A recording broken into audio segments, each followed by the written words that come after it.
Ethan Reeves sits alone in his dusty sedan, parked across the street from the upscale Italian restaurant he once saved 3 months' salary to visit when proposing to the love of his life. Tonight, he isn't inside celebrating. He's watching from the outside, invisible. His hands tremble as he peers through the large glass windows, and his breath fogs the windshield from panic he doesn't know how to process. Inside, under warm golden lights, Sienna sits facing a handsome younger man. At first, Ethan convinces himself it's innocent. Maybe a business dinner, a client, networking, because the alternative is too painful to accept. But the way she leans forward, smiling with glowing eyes, stabs him. The moment she gently feeds a man dessert, laughing as if she has no past, no vows, Ethan's chest tightens. He feels the night collapsing around him. That Ethan's internal battle ends when he sees the truth unfold in brutal clarity. The younger man lifts Sienna's hand, kisses it, and then she pulls him in for a full, passionate kiss. There is no way to reinterpret it, no excuse to hide behind. It is betrayal so bold it does not care about being seen. Ethan's eyes don't fill with rage. They simply dim, like someone switching off a light. He takes out his phone not to expose her or send proof to anyone, but as a broken instinct to capture reality because accepting it feels impossible. He snaps a single photo, not out of anger but numbness, and then the real twist hits him like a silent bullet. The man she is kissing is Cole Maddox, nephew of Gregory Maddox, CEO of Maddox Innovations, the same company Ethan has served loyally for 10 years. Ethan drives home without a tear, without shouting or pounding the steering wheel. The numbness is scarier than anger, as if his emotions have shut down for self-protection. Inside his small apartment, the silence is suffocating, broken only by the click of the door closing behind him. His eyes land on the framed wedding photo on the wall, him and Sienna laughing at the altar, unaware of the future. He doesn't smash the frame, doesn't tear the picture, because this isn't a story of a man losing control. This is the story of a man who has been emotionally destroyed, yet remains terrifyingly calm. He walks over slowly, lifts the frame from the nail, and turns it face down on the table. Not rage, just quiet finality. The audience knows instantly this man is not going to burn in pain. He is going to rebuild with precision. Ethan Reeves did not grow up in a world where dreams were encouraged. He grew up in a house where survival came first. His parents fought over debt more than they ever spoke of love. And when their marriage finally collapsed, Ethan learned that sometimes people leave not because they stop caring, but because life becomes too heavy. From a young age, he became the quiet one, the dependable one, the boy who carried burdens without complaint. He worked odd jobs while other kids focused on sports and vacations, and every dollar he earned went toward keeping the household afloat. Sacrifice became second nature. As he grew older, engineering appealed to him not because he wanted prestige, but because it was stable, reliable. He built a life around responsibility, believing that if he worked hard enough, the world would eventually reward him. Love, he told himself, would be different from what he saw growing up. Love would be safe. When Ethan met Sienna, she was everything he wasn't: radiant, outspoken, magnetic. She loved talking, loved rooms full of people, loved being admired, and Ethan adored the confidence he never possessed. She made him feel seen for the first time, and he mistook her attention for acceptance. As years passed, she became less impressed by reliability and more obsessed with status. She wanted lavish dinners, luxury trips, and social circles that Ethan could not afford. Every achievement of his was met with a sentence starting with, but you could earn more, but you should be more ambitious, but you need to change. Ethan tried harder instead of walking away. He believed love meant effort. So he carried the marriage on his back, convincing himself that if he secured the promotion, money would fix the tension, and life would return to happiness. He never once considered that the problem wasn't his ambition. It was her hunger for validation, AT work. Ethan was known as a quiet engineer who never missed deadlines, never asked for favors, and never played office politics. Gregory Maddox, the CEO, respected him from afar, but never truly saw him. Ethan was valuable but invisible. When Gregory's nephew Cole joined the company, everything changed. Cole was late to meetings, careless with projects, and yet admired by leadership simply because of his last name. Ethan pushed himself harder, sacrificing evenings, weekends, and sleep convinced that the promotion Gregory hinted at would solve everything at home. Sienna encouraged it excessively. She kissed him goodbye and said with a bright smile, "You should work late more often. It'll impress your boss." At the time, it felt like support. In hindsight, it was the cruelest detail. She wanted him gone, not successful. While Ethan spent nights fighting for their future, she was already building a new one without him. Ethan waits until the next morning to speak, because he isn't a man who acts out of rage. He wakes up early, makes coffee for both of them like he always does, and sits across from Sienna at the dining table, searching her face for the woman he once trusted. His voice is soft when he asks about last night, not accusing, not shouting, just wanting truth. But Sienna doesn't flinch. Without hesitation, she dismisses everything, laughs at the idea, calls him paranoid. When he quietly mentions a kiss, she rolls her eyes and says, "You're insecure. You've always been insecure." The blame hits him harder than the betrayal. He apologizes instinctively, trained to keep the peace, but something inside him begins to fracture. For the first time, he feels like a stranger in his own marriage. The place that was supposed to be his safety suddenly feels hostile. Ethan arrives at work hoping normalcy will steady him, but everything collapses further. His access to the main project files, the project he dedicated 18 months to, is revoked. His name is removed from the team list. In the conference room, he sees Cole Maddox presenting his design while co-workers applaud, unaware of the theft. Ethan stands in the doorway, invisible, watching the future he sacrificed everything for being handed to someone who didn't earn it. When he asks management what's happening, they tell him the company is moving in a fresh direction. That's when the realization lands like a punch to the stomach. Sienna didn't just cheat for romance or excitement. She helped Cole get close to him for access, for prestige, for leverage with Gregory. The affair wasn't love. It was a calculated exchange. Ethan was the stepping stone to a higher place, and they kicked him off the moment he served his purpose. Cold and calculated. Minutes later, Ethan is summoned to Gregory Maddox's office, the man he's devoted a decade to impressing. Gregory doesn't accuse or explain. He simply uses corporate diplomacy to push Ethan out without saying the words. "You've been under stress," he says. "Maybe take personal time. Maybe step away from the department." No complaints filed, no warning, no logic, just silent execution, disguised as concern. Ethan walks out of the office with a box of his things, every step heavier than the last.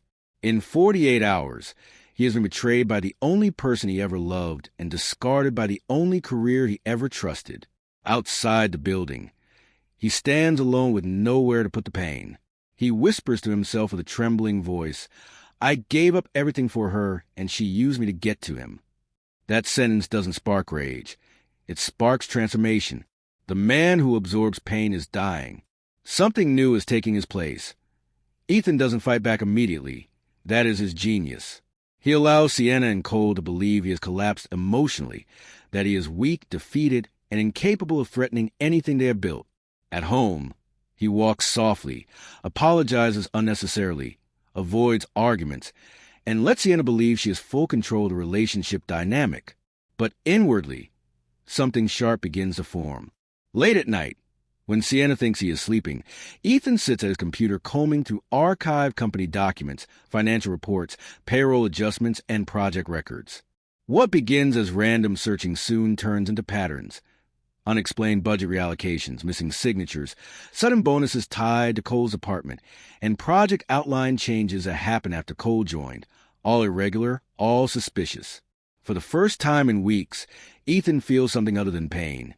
He feels direction. And direction is dangerous in the hands of man. Days turn into weeks, and Ethan becomes a ghost with purpose, silent, unnoticed, gathering information, at work. He approaches people Cole has humiliated over time. Interns whose ideas were stolen, assistants ordered to cover up meetings, analysts forced to redo reports because Cole never read them. He doesn't approach them aggressively. He listens. He earns their trust by showing empathy instead of desperation. Soon, they begin sharing confidential frustrations. Emails, timestamps, voice notes, stories of Cole drunkenly bragging about being untouchable because he's family. Ethan stores everything, builds connections, and studies people the way he used to study code. At home, Sienna grows more reckless. She comes home late without explanation, showers before speaking to him, takes phone calls outside, and treats Ethan like he is furniture rather than a husband. She believes he is broken, and Ethan lets her believe it. The more invisible he becomes, the more powerful he grows, who has nothing left to lose. Tension reaches a dangerous peak when Sienna comes home one night and proposes they should take a break. Not a divorce, a calculated move. She wants access to the apartment. Ethan's health insurance, financial security, and the social respectability of still being married, while continuing her relationship with Cole. She expects Ethan to argue, cry, beg, but instead he nods instantly and calmly says, "If that makes you happy, we'll do it." The shock on her face is almost comical. For the first time, she doesn't understand him, and that terrifies her. Later that night, Ethan stands alone in the bathroom staring at his reflection. The man staring back isn't the same one who once believed effort alone could save a marriage. A faint smile curves across his face, the first smile in the entire story. In the quietest whisper, he says to himself, "You think I'm broken? Good. Keep thinking that." And with that, Ethan becomes someone new, and Ethan does not destroy anyone with rage. He destroys them with precision. One evening, after weeks of gathering every detail, he puts his plan into motion.